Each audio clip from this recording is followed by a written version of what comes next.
and wonder where these lions could be.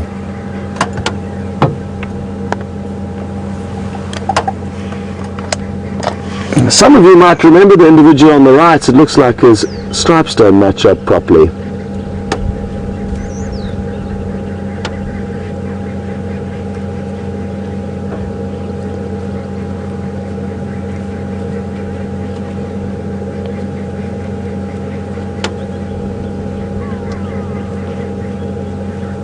Look at this, this is wonderful. It's certainly a stallion on the left, the one with the funny stripes on his midriff. The one on the right, I'm guessing could also be a stallion, but I'm not too sure just yet. Yeah, yes it is, so two stallions. And they can quite fight quite aggressively with one another, so let's make sure that we don't miss out on any action here. I think it's two stallions. Just to see the other one's bottom quickly. And there's a mother and calf looking on almost with a look of disgust on their face, going, what are you boys doing? So it is two stallions that are rubbing up against one another there. And Bree has just sent through a question asking about the herbivores and what effect the Birmingham Coalition's presence may have on them. We've mentioned that the 5 males coming in here isn't going to have any major consequences or impacts on the leopards and hyena. They carry on with their lives.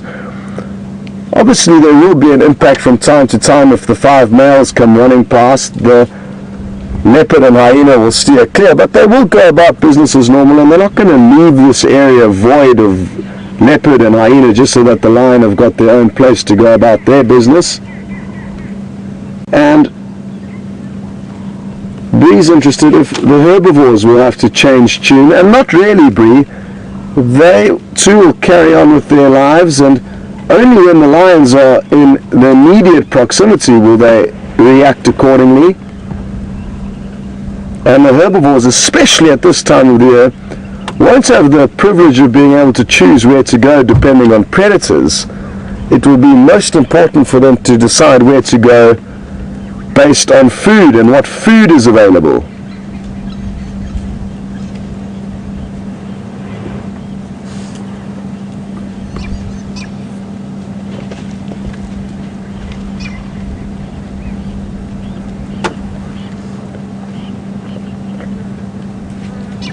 Well, the zebra seemed to have moved off, but that was a great sighting and a great time for us to all catch our breath.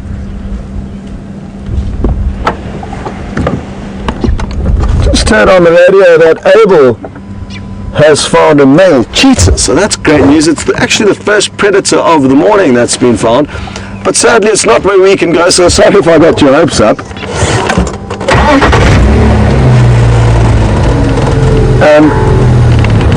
I've told you not to make you feel left out, but more importantly to now inform you that it's not too far east of Buffelshoek Dam and Cheetah-Katlan, our northeastern boundary, and hopefully the cheetah will continue further to the west, and maybe this afternoon we'll be able to find it for you.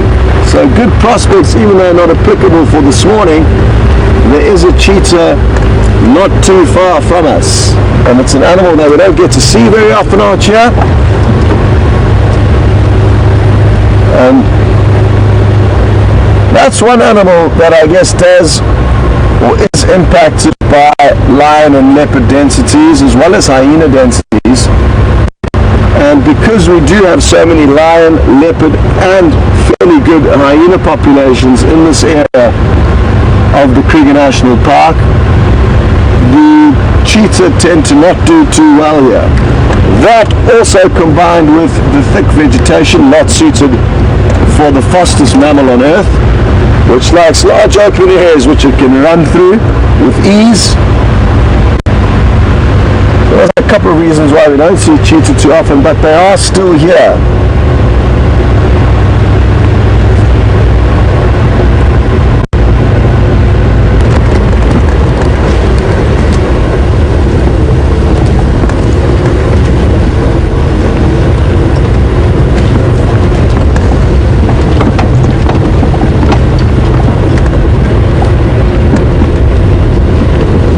Question through from Kevin, and I'm going to try my best to answer it for you, Kevin, but if I don't hit the nail on the head, please kind of go a little bit further into what exactly you're meaning. Kevin has asked, how does the morning tracking exercise affect the afternoon tracking exercise, or I guess what differences are there between them? For me, Kevin, I think the morning is usually the freshest and most important news that we can read into. Most of the predators in this area, the lion and the leopard, will do most of their moving at night time. And therefore in the morning it's almost like you wake up with a clean slate, because you don't know what would have happened last night, and there can be massive changes. So for me, there's the most information on the morning news in terms of tracks, and often the most exciting and bizarre of updates and bulletins that we get from the tracks on the ground. Whereas this afternoon is usually less productive, because the predators are less active during the day and will continue to become even less active as it becomes hotter into the summer months. And the tracks that are left from the night before in the afternoon are also not as crisp and not as fresh. The wind and the changing temperatures would have had very powerful effects on the tracks and how clear they are. So for me, tracking is an exercise that is best done first thing in the morning, especially in this area where we do get most of the movement happening at night. The afternoon is less productive, and in this area where there are a fair amount of vehicles driving around,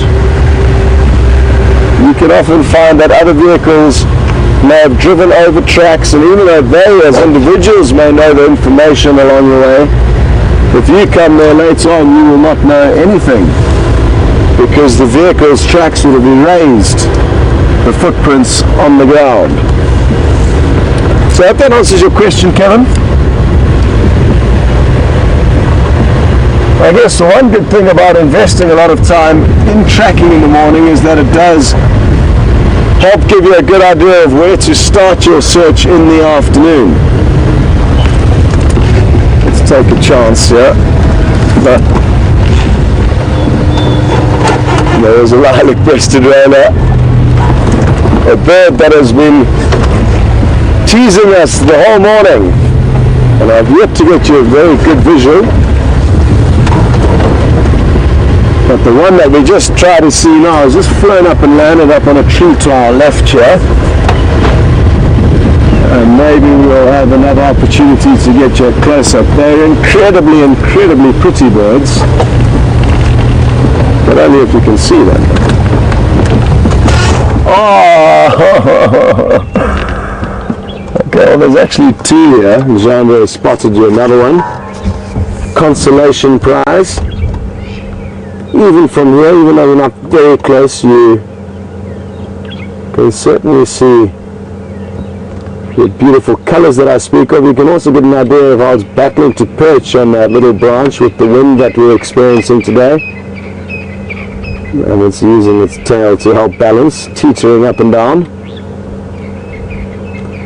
Has it spotted? No, it looks like it could have spotted an insect there. They like to sit up on perches like this and wait for insects to flutter around or give away their location on the ground below, and then they fly down and most often catch their insects in the grass or on the ground, but can also catch insects on the wing.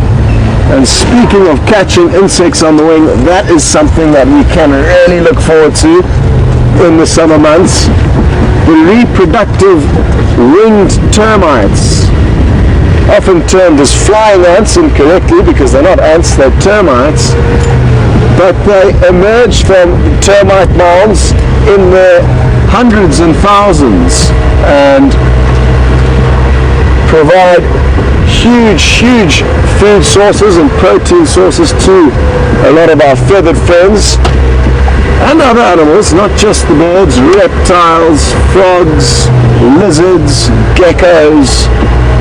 We even saw a young hyena walking through the quarantine clearings eating their flying ants not so long ago, or reproductive termites. And it's actually a major reason why a lot of birds migrate to Africa. It's to harvest the highly nutritious termites. So that's something we can look forward to. And often you get spoilt with really great acrobatic shows as birds fly in, catching the flying ants on the wing.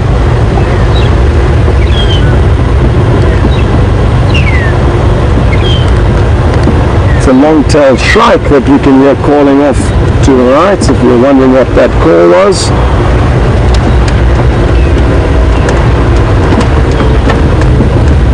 Oh, what to do.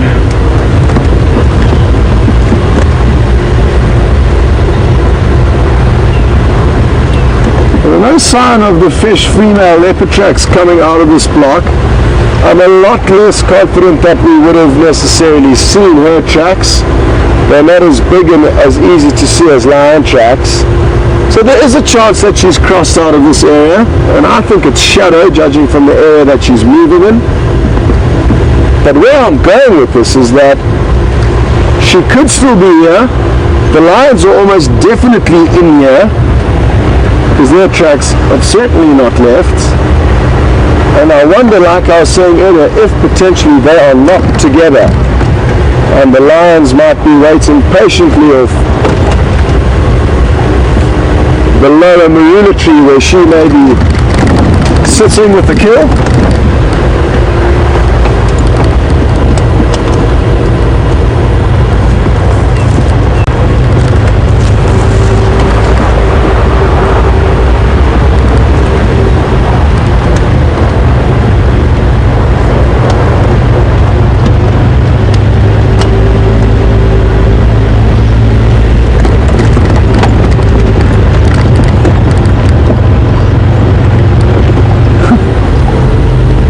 Hello Sandy on Twitter.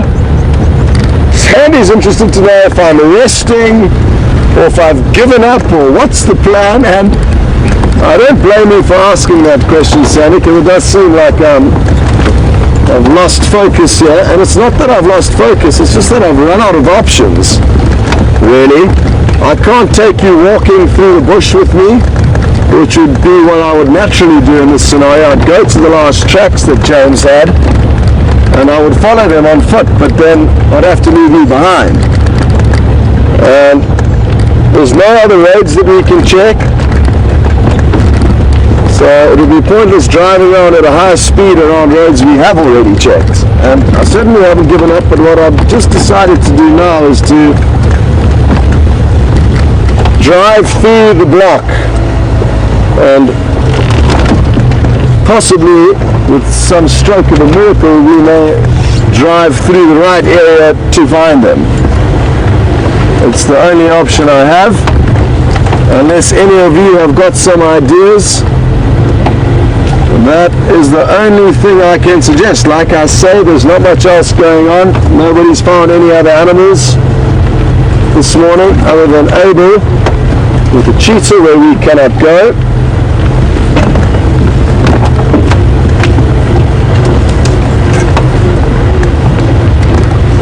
James is having some tech issues, that's why you haven't been on his vehicle for a while, so that explains that.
as we continue the search for the Birmingham male lions, or at least we're pretty confident it's a Birmingham male lions, we can answer a question from Denny in Georgia. And Denny's mentioned that the Lions have killed, well, the Birmingham boys have now killed 3 lioness, and can we expect any scars or scratches or signs of the fights that they would have had in order to kill those other lion on them? And there certainly is a increased likelihood of a lion having scratches and scars on it after being in a fight, but I don't know of any scratches or scars that they do have on them. And obviously each lion fight will be different, so we cannot assume that what has happened in the past will necessarily happen again. But of course they are fighting with other lions, and we can therefore expect them to have scratches and scars on them, albeit that they are dominant and often the ones winning those fights. They could still get the odd scratch or nick on their nose.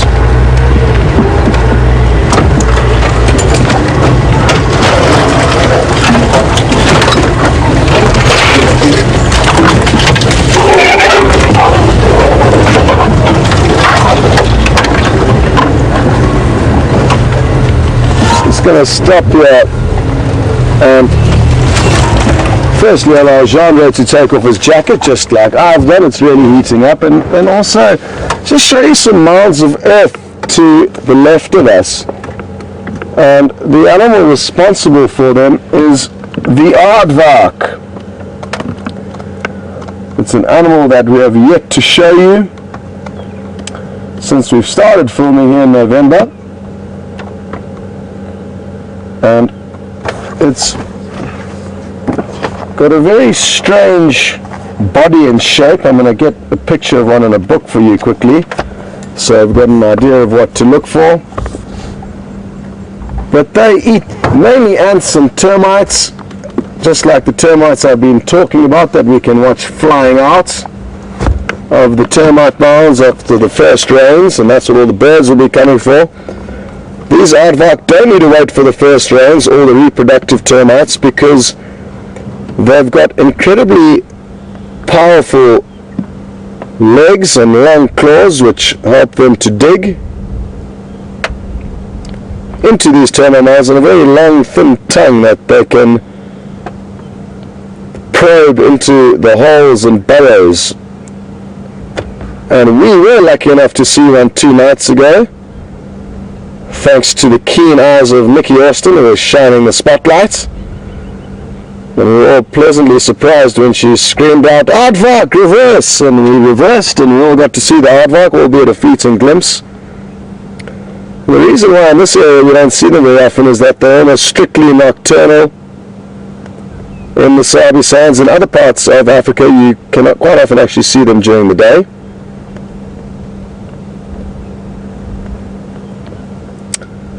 And that is what we are hoping to show you one day, and it is the animal responsible for all these holes that we can see around here. This is in all likelihood where it lives,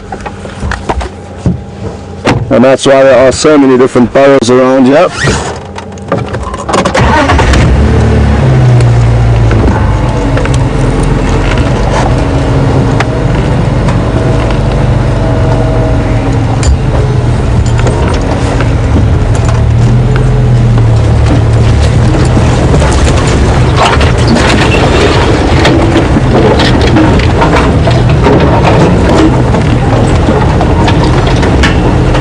Now, what we're doing now is something that I would typically not do under a normal tracking scenario, but because we have spent so much time looking for these animals today, I am taking this last desperate, sorry Jean, are you still there? This last desperate stab at trying to find the lion, that in retrospect it probably wasn't the best idea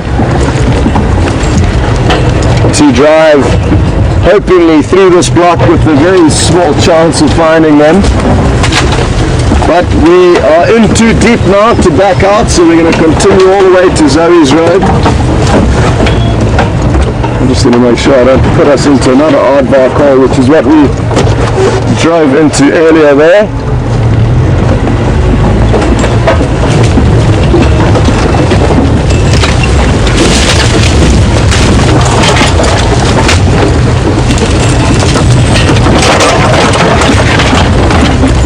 We've just got to imagine we are walking now, because that's what I would normally be doing, and hopefully it won't be too much longer until we get that walking backpack fine-tuned and working smoothly, and that way you will really be able to join us on the walks.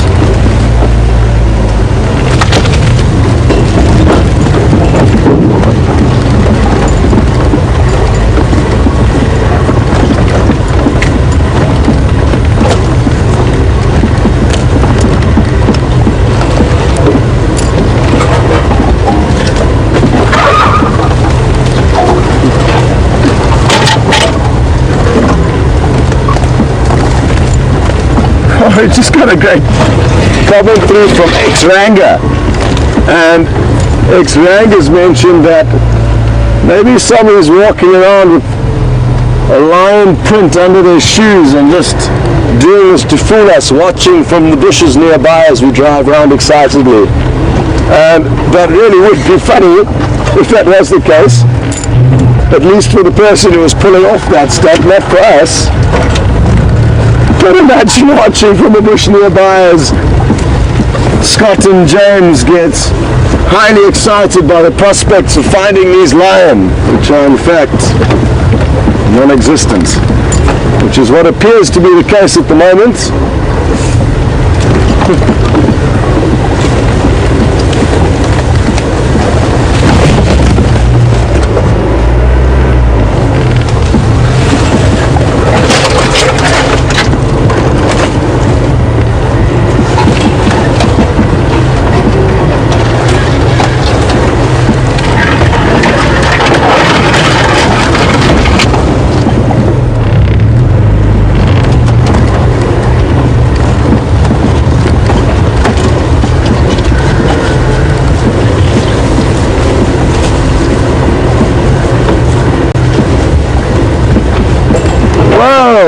I've got some great news, and that is that we have got some new viewers all the way in Oklahoma, and that's Shauna and Ambrosia. It's so good to have you joining in on our safaris, and thank you very much for all your kind words. Because Shauna and Ambrosia haven't been tuned in for very long, they are not sure how often we actually get to film lions and how often do we see them. And we see them quite regularly. I mean, it depends from time to time. They're either on the property or off the property, or they're on the property and we simply can't find them because there's a lot of hiding places for them. But we do get some great sightings of them. Don't worry, you've got to keep tuning in. And I would say almost every day we will see a predator of sorts, at least once, either in the morning drive or the afternoon drive, but it fluctuates. And yesterday we didn't see any predators, and today we haven't seen any yet either. But we go through stages where there may be two different leopards that we could be viewing and a pride of lion, and we almost don't know which one to go to. So we are incredibly spoiled out here, and sadly you haven't been spoiled just yet, it sounds like. But keep tuning in and you will certainly get a good idea of what I'm talking about and how lucky we actually are. I guess if you started watching yesterday you may think otherwise. And I'm so happy to hear that. I'm not sure who's who, whether Shauna's the mother and Ambrosia's the daughter, but one of you are really thinking of wanting to do this as a career. It's something that really excites you, and I must say that it's really quite possible for you to do it even though you are very, very far away from Africa. You're just a flight away, and it's easy to do training courses to come out and work in the bush. So if it is something that interests you, it is a relatively easy dream to follow and fulfill. Hello. Hello. This is awesome. It's so close. It's a fork-tailed drongo. And it actually flew up to our vehicle in the hope that we would chase some insects up for it. And usually they're following elephant or buffalo or zebra who chase up the insects, but we can also help from time to time.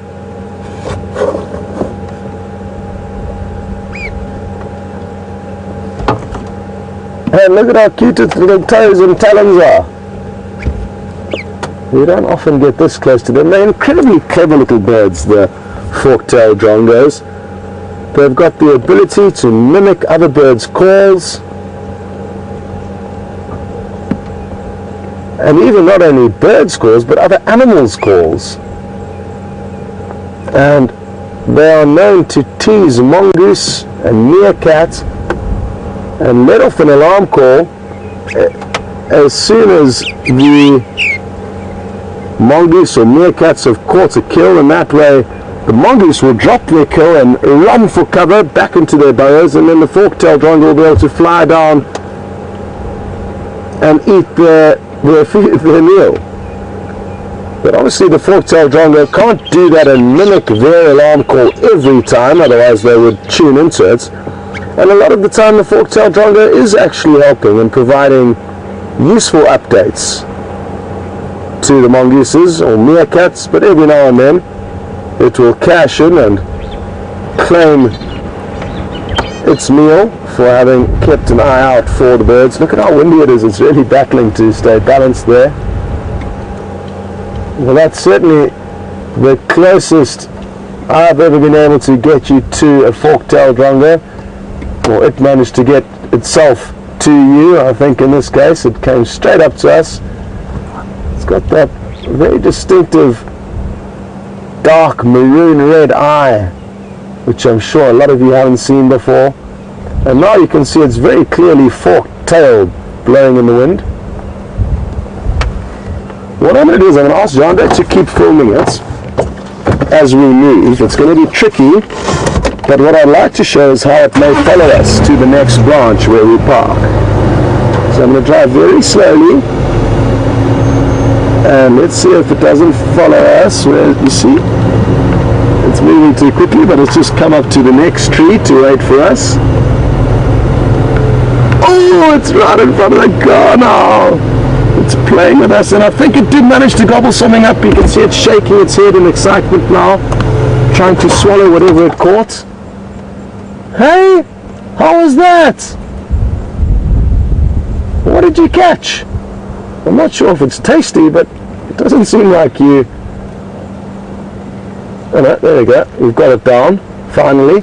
Let's do it again. Let's try again. Let's see what happens next. There's another little branch up ahead, and I'm guessing it's going to fly there and wait.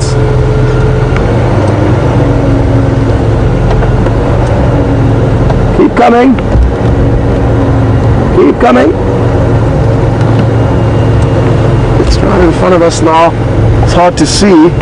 Oh, there it goes off to the left, but it was hovering right around the vehicle. Sadly, it's happening so quickly that it's hard to show you. But here it is now. And keep watching. It's probably going to take off again shortly and keep following us. There we go. Up to the next branch on the right. Sorry if you're getting a little bit dizzy, but this is how we hunt with the drongo. Keep coming, Mr. Drongo friend. There we go. And Ren has just mentioned that they think this drongo likes the camera, and I think you're right. We need to get this drongo an official position on our team, I think. It's a real performer. Poor old Jandre is swiveling from left to right, backwards and forwards on the back of the vehicle, and doing a great job to try and show you as much as he can of this unique sighting. Oh, bear in mind, we're just driving down the road with this bird following us, as if we're best friends. Yeah, keep coming. Where is it gone? I think it may have made a kill on the ground next to us. You got it there, Jean-Andre? Ah, well done. Absolutely crazy. You are too clever. Too clever, little drongo.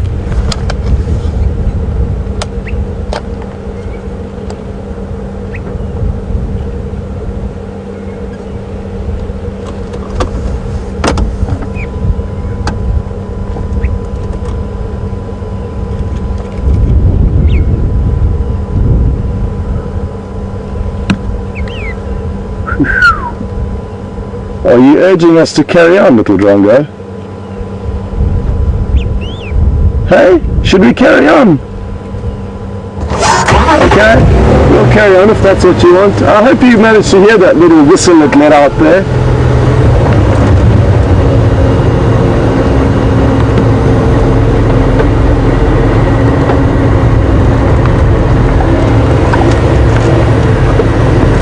Well, I think that's enough for now, but as you can see, it is still following us. But let's see what other bizarre scenarios and situations we can find. As much fun as that was, we're not telling the drongo to stop following us, and it probably will carry on following us for quite some time. Just to keep you updated, James is busy doing some camera tests and trying to fine-tune things, all to try and make this product and safari experience better for you. But sadly it means that you may be stuck with me for the rest of the drive. So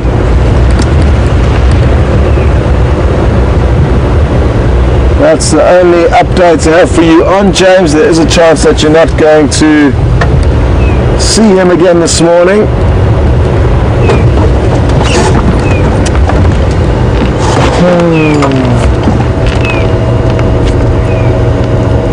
So this is the last position of the lion tracks that James had. Go ahead, Mr. James.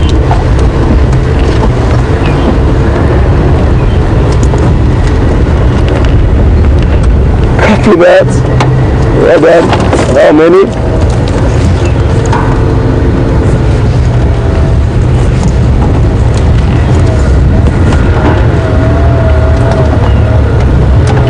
Well, we've got some great news. Even though you won't be seeing James again on his vehicle, you may be seeing him from this camera as we are on our way to meet up with him. He has found the male lions. How they got to where he is a mystery to us, and they are actually just north of the Djuma Dam on a road called Gowrie Cutline.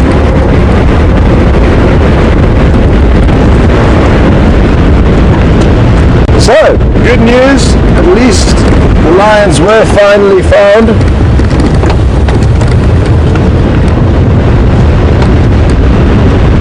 And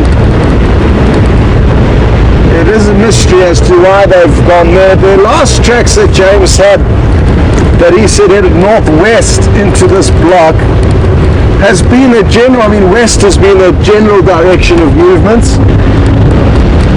And for them to all of a sudden appear quite far east of us now is a mystery to all of us.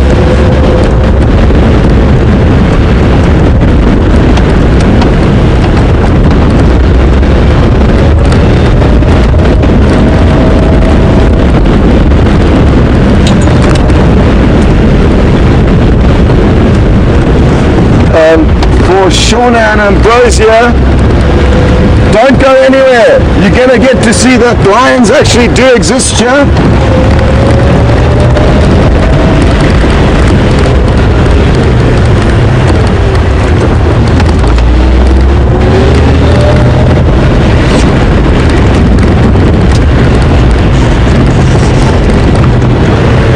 We're probably about 5 minutes away. So not far at all from these lions. sadly, I think we would have probably missed all the action that has unfolded in the course of the night, and they're probably not going to be up to too much. But that is the probable outcome of what we'll be seeing, but not guaranteed. And that's the beauty of being on safari, is that even though we can assume certain behavior from certain animals, they very often prove us wrong.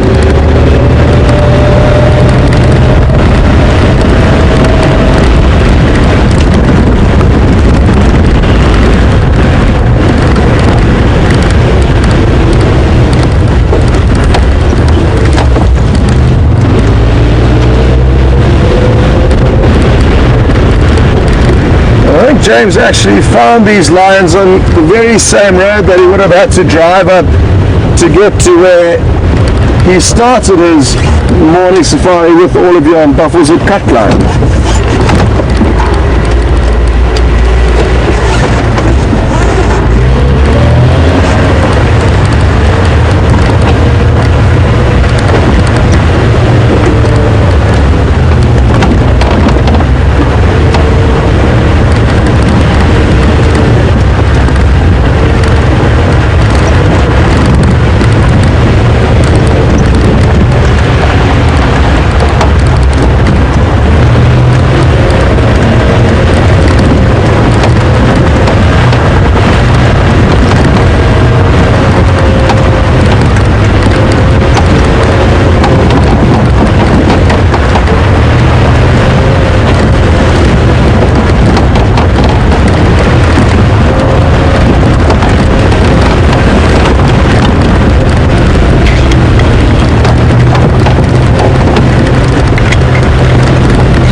Driving quite slowly because I am trying to work out how the lions got from their last tracks to their current position. I'm not seeing any clues here, and the reason why I'm interested to try and find out this information is to confirm that there aren't possibly other lion there, like we said earlier, possibly the Matimba males.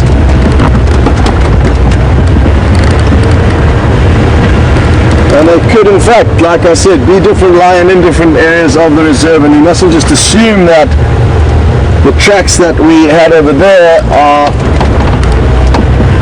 the ones that have been laid down by the animals that James has found up ahead of us.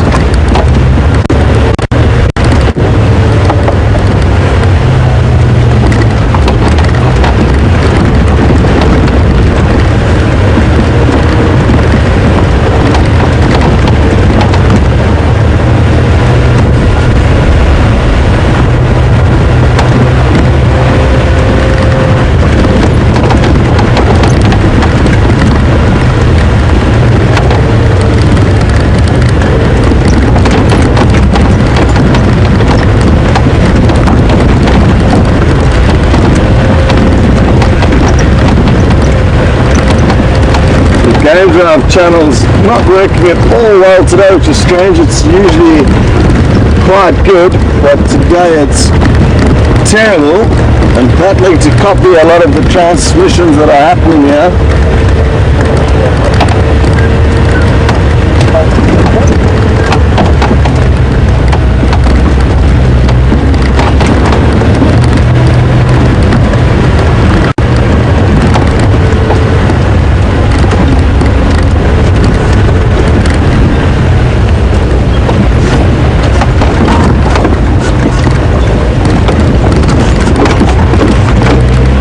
As we make our way there, Russell in California has brought up very good points and has asked, have we ever thought of using drones to help us search the blocks for animals? And yes, we certainly have, and are in the process of trying to find a drone that is best suited for our needs. And they certainly are going to become a very important part of, or at least I think they are. I think they will become a very important part of the Safari Live experience. They'll be able to offer us incredible views and incredible assistance long safari. So it is something to look forward to, Russell, but I think there's going to be a lot of fine-tuning before we can especially have them transmitting a live feed like we're doing right now.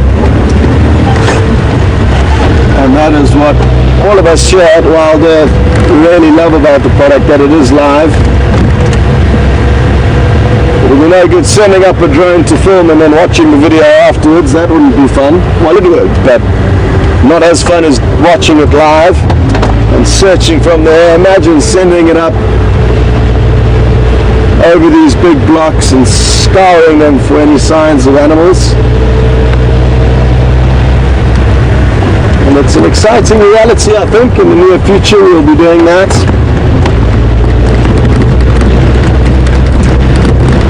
So, I don't think we're too far now. They should be just up ahead of us. We've just turned onto Gari Cut Line.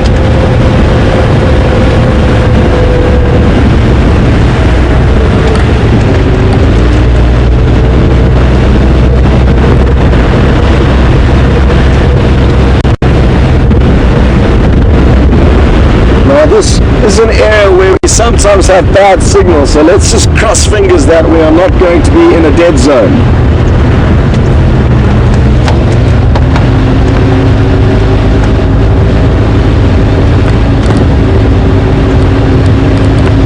So the vehicle on the right has got some other team members from Wild Earth, and they're with James doing the test, or at least they were with James doing the test. Good morning.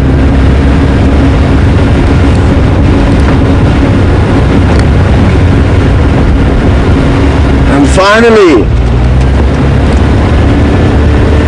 the mission of this morning is coming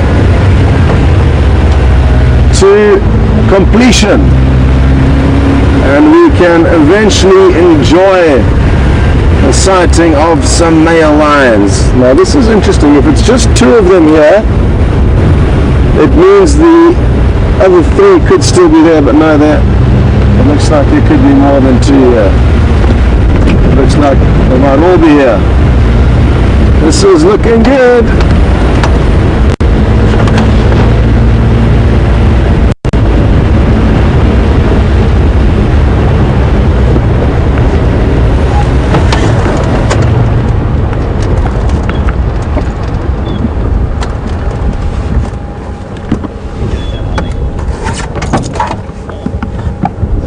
Well done, James.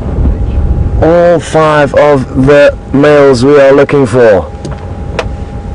The Birmingham boys. Sharon and Ambrosia, enjoy. This is certainly a great way for you and any other viewers who may be joining for the first time to see these up and coming dominant males of Djuma. They're not quite there yet, but they are on a rampage, and it's a rampage that started very recently. And what they are going to do is continue fighting with the current slightly older dominant males, which there are 2 of, until they do become the kings of this area.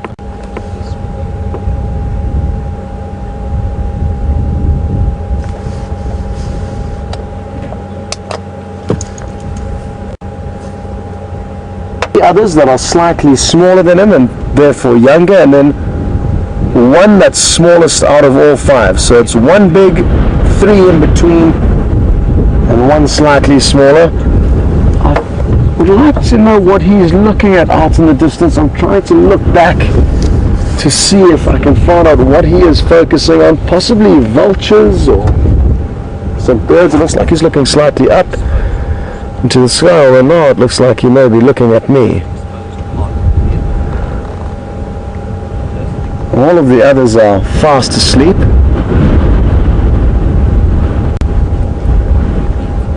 Looking the most alert.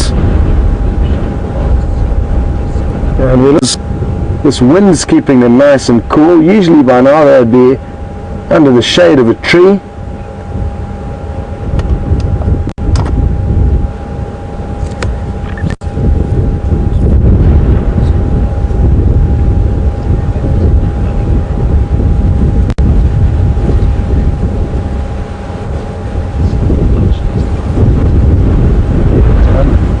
we've been talking about the pride takeover, or coalition takeover that's going on here between these 5 and the other 2 Matimba males. And Janice is asking, would it be dangerous for us to get caught in the middle of one of these battles? I think there is a very slight chance that we could get caught in the crossfire, but it is an extremely, extremely slight chance. And the only reason I'm mentioning that is that we never know what is going to happen out here, and there is always a small risk that something bizarre could happen. But I feel that, like in most scenarios, we simply are spectators to what's going on here, and very fortunately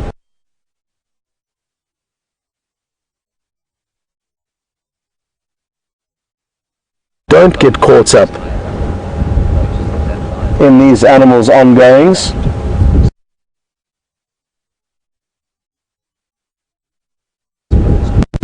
So I really don't think we do have anything to worry about, and would love for nothing more than to be able to see and witness a battle between these lions. It's something that I've never seen, and I have spent many years and many hours in the bush, and many hours with lion, and it's purely to hear the noises and see the power that these animals have that I would like to watch.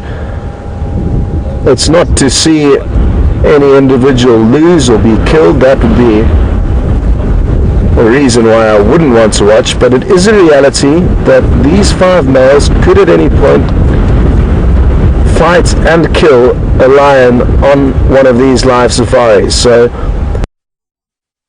it isn't something that we will not film, simply because it's sad and gory. It is nature, and it would happen whether we were here or not. But it is something that all of the viewers should prepare themselves for, because there is a very strong likelihood that one of us are going to be in the right place to film a battle with these lions, and it's not necessarily going to be with the Matimba males. It could also be with a pride of lioness, and already 3 lioness have been killed by these males. The most recent one was, I think, 3 days ago, and that was a lioness from the Styx pride. She was about 6 years old and possibly trying to defend the cub of her sister. Look at how impressive he is.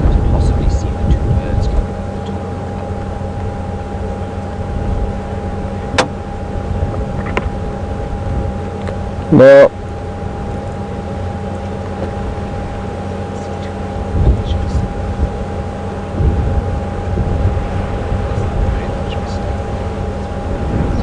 look at those eyes.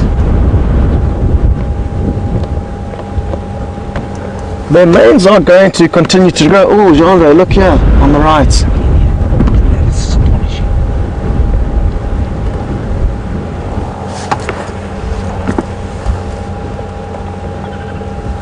Some hooded vultures have arrived on the scene, and they would have seen these lions from far way up in the sky, and they've come in to make sure that the lions don't have a kill here. The good news is for these hooded vultures, even though the lions don't have a kill, which means there's no guaranteed meat for them to feed on, hooded vultures will feed on the feces of lion. Terrible thought, but that is the good news for them. Even though they have arrived here and there's no meat to feed on, all they need is one of these lions to defecate, and they will have breakfast.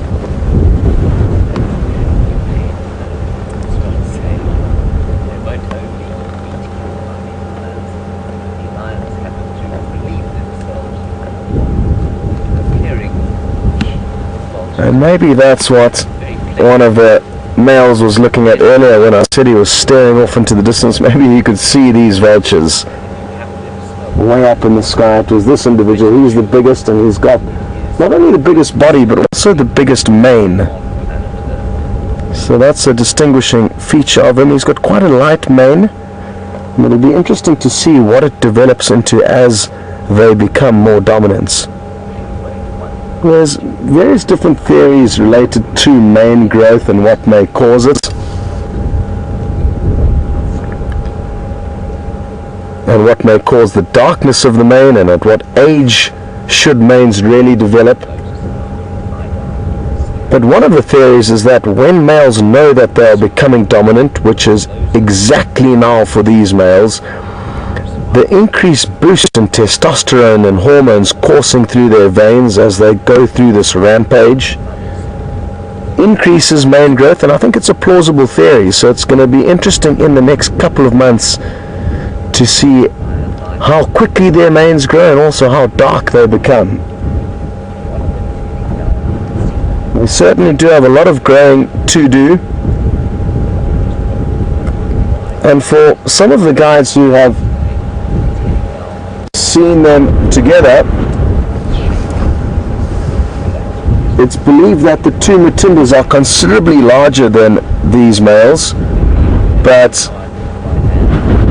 obviously there's 5 of them here and only 2 of them bigger Matimbas, so thankfully they've got power in numbers, not necessarily size for the time being.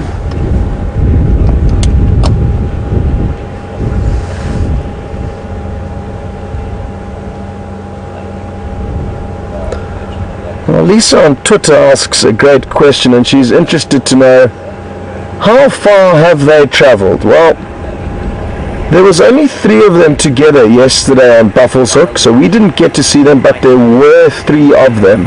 The other 2, we're not too sure where they are, and we're not too sure where they reunited. I don't think we were tracking all 5 of them today. I think we were only tracking 3 of them. So they may have reunited somewhere in between this gap of where we're not sure where they were moving. But the 3 that we were following probably moved from the start of the tracks that we found. They probably moved about 2 to 3 miles. And that is simply during the point from where we found their tracks. We have no idea how far and how much zigzagging they did before we found those tracks.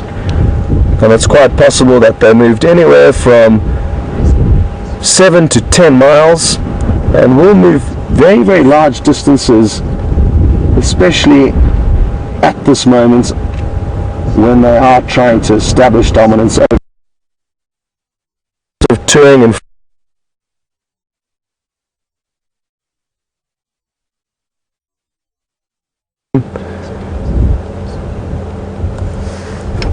and we are bound to experience a lot more interesting behavior from them. How are you? Very good. How are you guys doing? Good. Good. Thanks for allowing us in. No problem.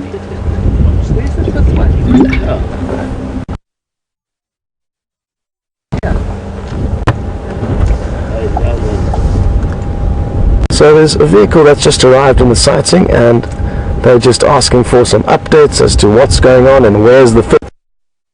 Just moved down into the riverbed, so not sure if we'll be seeing that one again. And the rest could very well follow it down. That's going to be the for them as the day heats up. And like I said, with this breeze, they may not be required to seek shelter in the shade.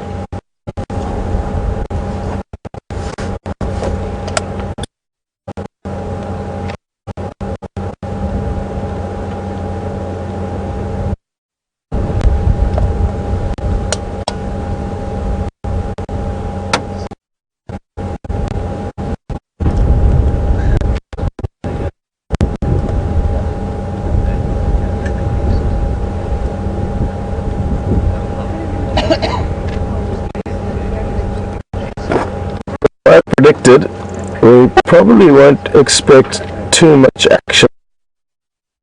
Distances last night, their bellies look quite content. so they're not hugely pressured to find their next meal. And the only likely scenario where we could see action is if some buffalo stumble upon them. So if anything was to walk into this sleepy scene, their body language could very, very quickly change.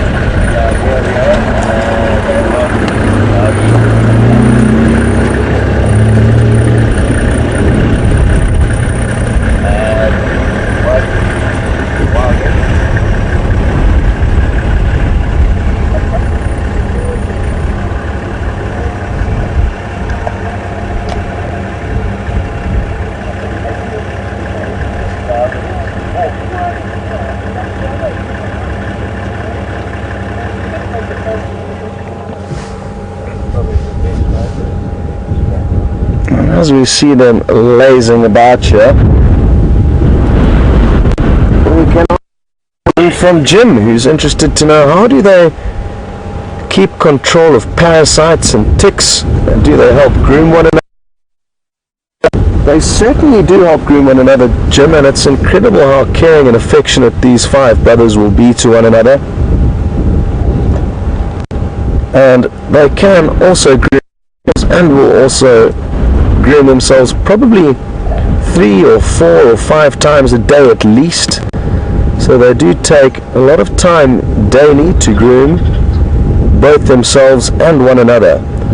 And what's great to watch is when they are grooming one another is that they specifically target those hard to reach areas that they cannot groom themselves.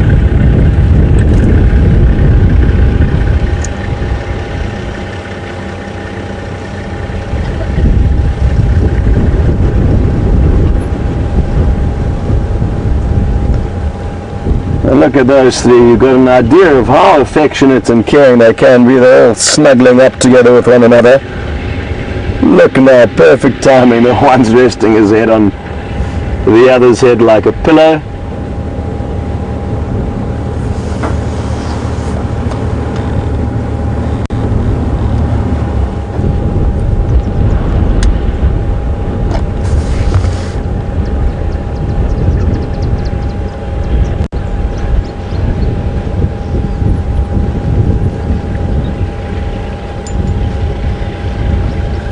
Now as we look at all these males, I'm trying to establish how exactly we are going to keep ID features and easy ID features to know exactly who's who. They all look quite similar.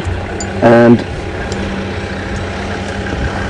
look, the 5th one that was down on the riverbed looks like he's getting a bit lonely and he's coming to rejoin. Mischian in Dallas has actually just asked, how do we go about identifying the lion? It's a tricky one, Mischian. They are not nearly as easy to identify and differentiate as the leopards are. Leopards have got very clear spots above their muzzles and whisker marks that allow us to differentiate them quite easily. But these 5 males are going to be a little bit more tricky, and things to look for will be scratches on the nose and scars, scratches and scars, notches out of their ears. Obviously mane size will make a big difference, but there's no set way to identify lion, and like I said, all depends on individual scars and characteristics. There's no spots that you can look for like you can on leopards, and basically you can look at a picture of a very young leopard while it's a cub and see a picture of it when it's fully grown and still be able to with relative confidence establish whether it is exactly the same animal. Whereas with lions it's very different. They all look quite similar, and other than the scratches and scars and different mane sizes, you don't have too much to go on. The great news is you guys get such good views of these animals, often better than us sitting right here. We'll get such good close-ups that you will be able to help us identify who's who. Cheers, guys. And establish which patterns and which scars are going to be applicable for which lion. David, we're just going to go check and we're going to possibly which names may be attributed to these 5 individuals as they do settle in to this area, or hopefully settle into this area over the coming months.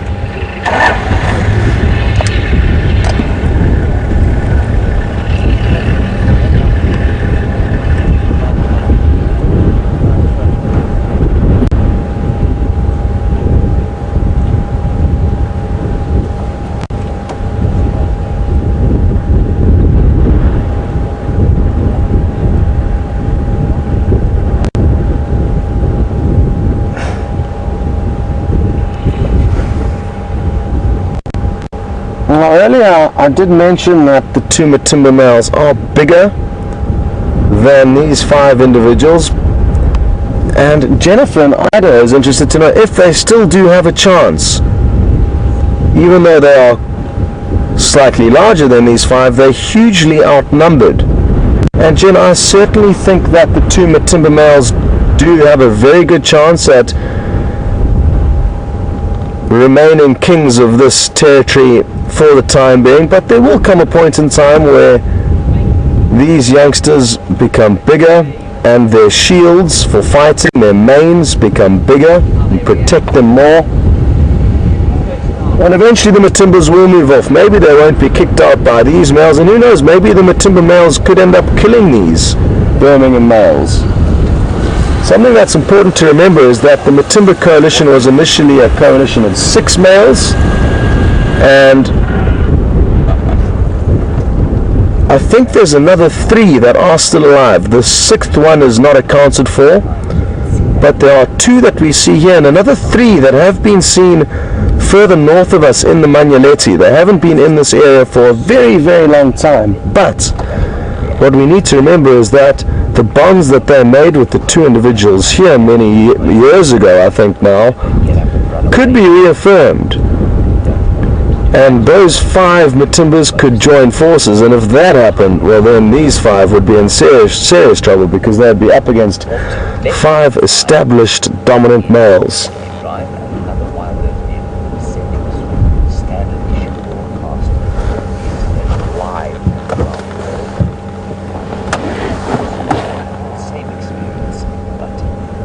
And I'm told Wendy in Nebraska was interested to know if the Matimba males did have a big coalition before disbanding to the current 2. And what's important to remember is that quite often coalitions will begin big like this, 5 to 6 members, and then once they've established dominance over an area, it makes sense for them to split up, because 5 males can acquire such a huge territory that it almost becomes impossible to manage and patrol if they all stick together. So what will often happen is that some of them will stay on one section of the territory and the others will stay on another, thus ensuring that by dividing their forces once they have established a territory, they can then maintain and patrol that area far more effectively. If trouble arises and another coalition comes in, all that needs to happen is one loud roaring ceremony, letting their brothers know to come and help, and they will rejoin forces and take on whatever threats may be approaching or imminent. And that was the same with the Mapocho coalition, which is a coalition that I viewed in the southern Sabi Sands. When I started my career here, there was 6 of them initially, and then you'd only see them in groups of 2s or 3s for the majority of the time, unless there was a fight or unless there was a buffalo kill that they would share with one another.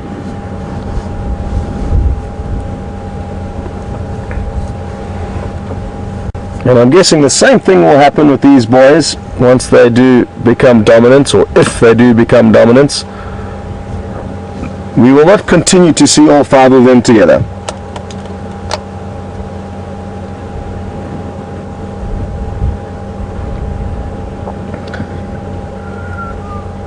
And I've just answered Jim's question, so I'm a little bit ahead of you guys today.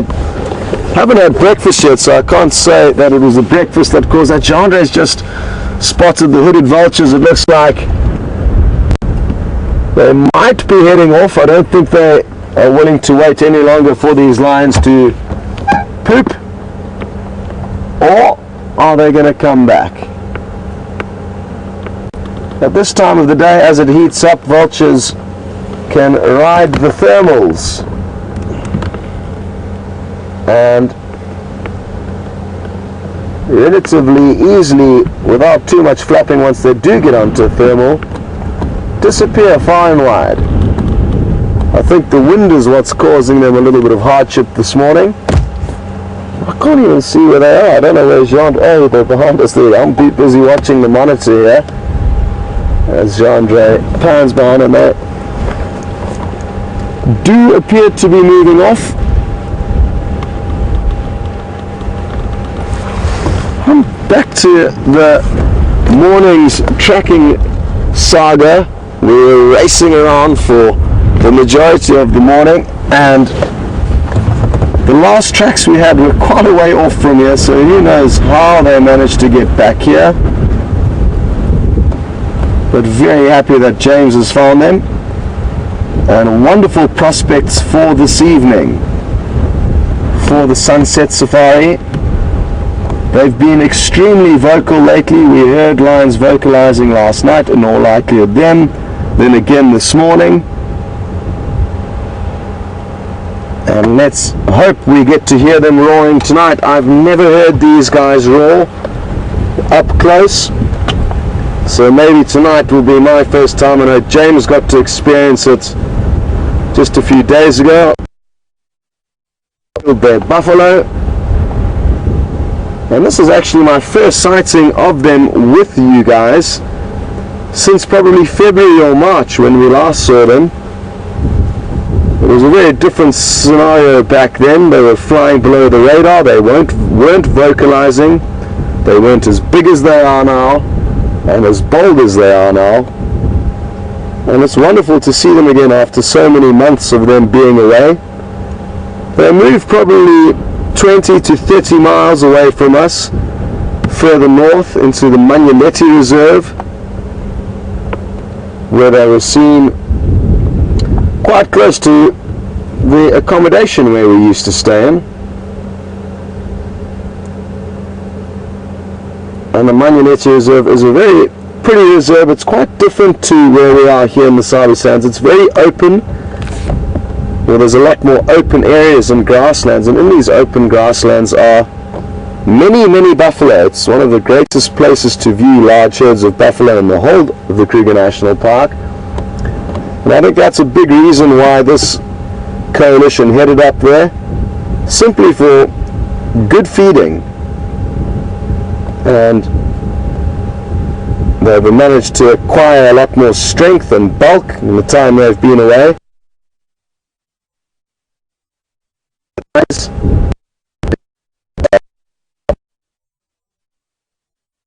For the males,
welcome back everyone, and we haven't even moved yet. The signal disappeared, so it gives you an idea of the issues we are up against technically, and who knows, maybe something is happening in outer space that caused the picture to disappear.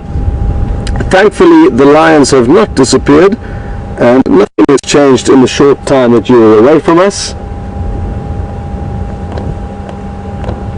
And I'm thinking of probably actually leaving these 5 boys and seeing if we can't find you anything else of interest before the end of the safari. Like I say, very good prospects for this afternoon. But personally, there's only so much sleeping lions. Maybe I speak on behalf of myself. But it is important to remember that there are a lot of other animals out here and we could be missing something a little bit more. Let's go and see what else we can find.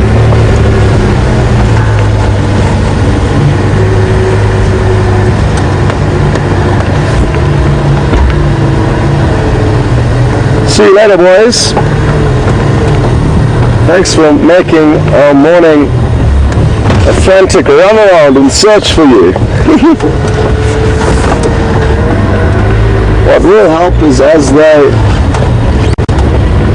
do begin to establish themselves in this area, they'll probably start picking areas and routes that they like to use. No different to us as humans. You've got your special route that you like to take to the grocery store, and the other one that you like to take to drop the kids off at school. And even though you may travel lots of other routes in and along the way to do random things that aren't part of your more usual routine, you still have those routes or pathways that you need to travel or are more inclined to travel on a more common basis. And that's what will help us to find them more easily. It's also what helps us to find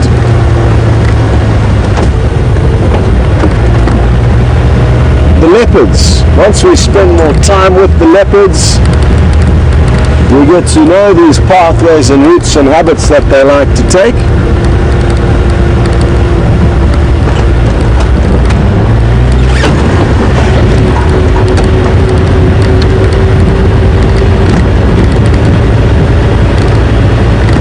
So we are quite close to the Djuma waterhole, and I think we might head past there, see if there's anything going on, and then I would like to go and have a look at the buffalo carcass that these Birmingham males killed, which was, I'm losing track of time out here, but basically they left the coop quite some time ago, 2 or 3 days ago, and hyena fed on it the night before last, but we're not sure exactly what may have fed on it last night and how much is left, so it's going to be interesting to see what's going on there.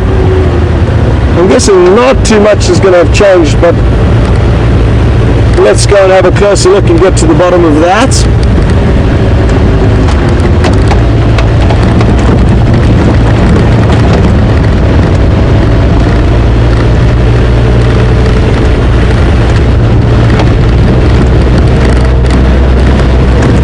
See an African fish eagle. It looks like it may be coming down to the waterhole to land. It's just up to our left. It's going to be difficult for Janda to film while we're driving, although this road is very smooth. Have a go for us.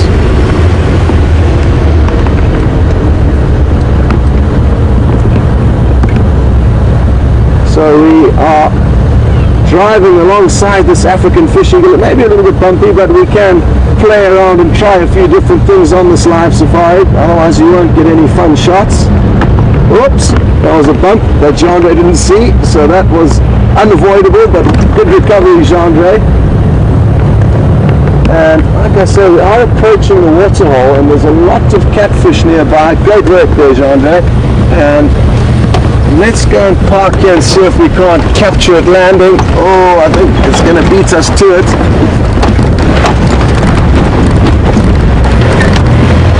I think we may be just in time. It's going to land in this dead tree just up ahead of us. Don't want to get too close. There it comes. Chip! Perfect! That was awesome. Very, very pretty birds of prey. And the reason why I'm quite excited by this prospect is that If I just creep forward a few meters, I'll be able to show you why I am hoping that we manage to see a kill.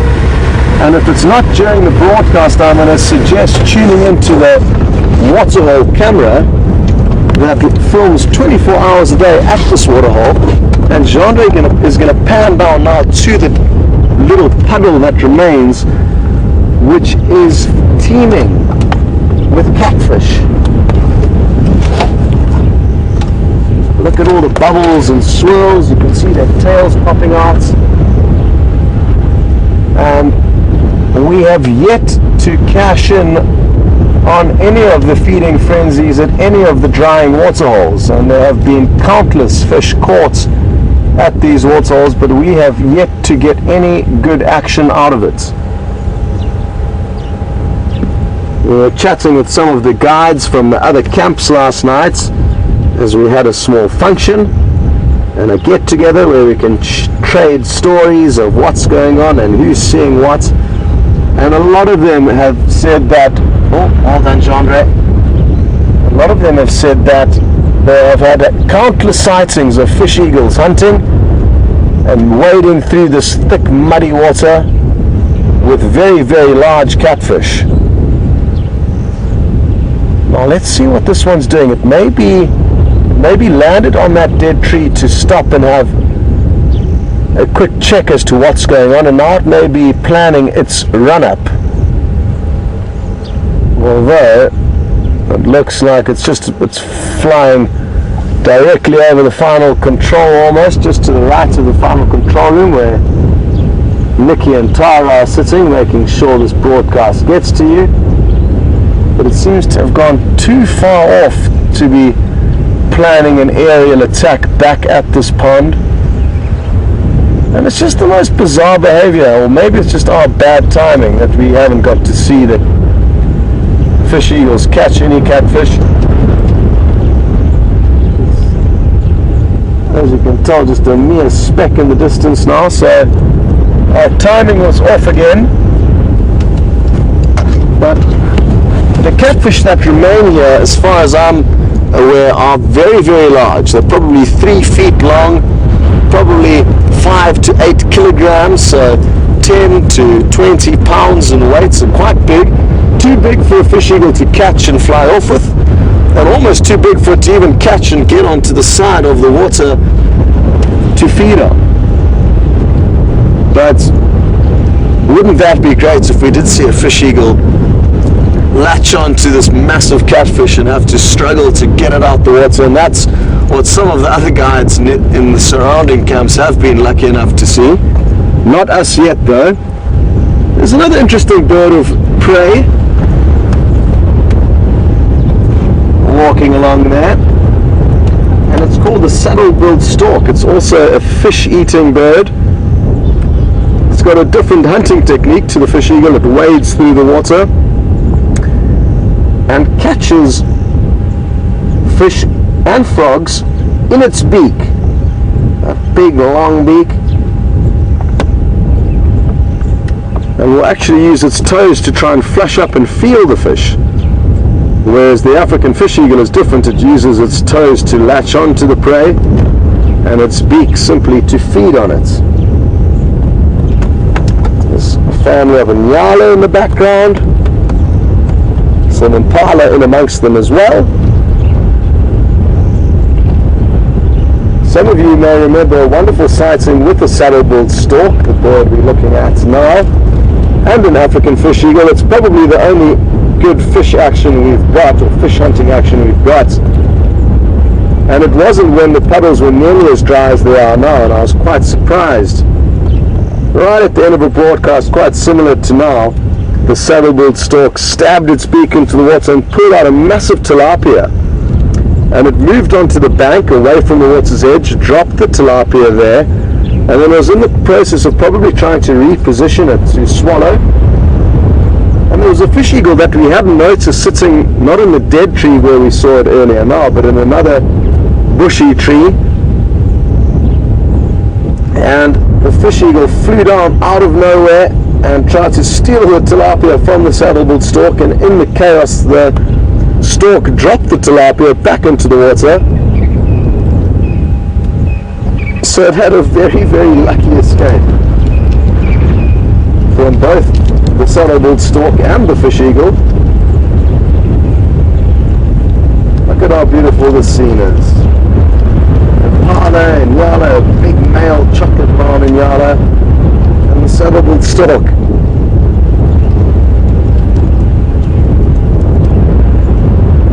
It'll be interesting to see what the stork does when the Yala gets closer. What the Yala does, it looks like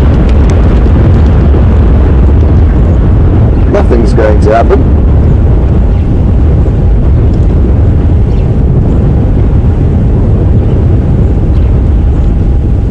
And there's just 2 minutes left, so what I'm going to do is I'm going to say goodbye now so that we can make sure if these Inyala do come down to drink, it's what you guys are looking at for the last minute or so of the show. But a very, very big thank you for following in on this morning's sunrise safari. It's been, like I said, not your average safari. We've been doing a lot of racing around early on, but I guess it did pay off, even though we got lucky and found the lions in an area where we didn't expect to. But well done to James for pulling that off in the end. He does say goodbye to all of you and apologizes for losing out on the last half of the show with you, but he was doing some very important camera tests, which is going to enhance the safari experience going forward. But he does send his goodbyes to all of you. Well done, Jandre. Thanks for being bumped around, and especially when we popped into that aardvark hole, Jandre nearly went overboard. And also very big thanks to Nikki and Tara in the final control room. Enjoy the views of these Inyala approaching us for the last minute or so of the show. And be sure to do whatever it takes to tune into the Sunset Safari. Very, very good prospects with the Birmingham boys.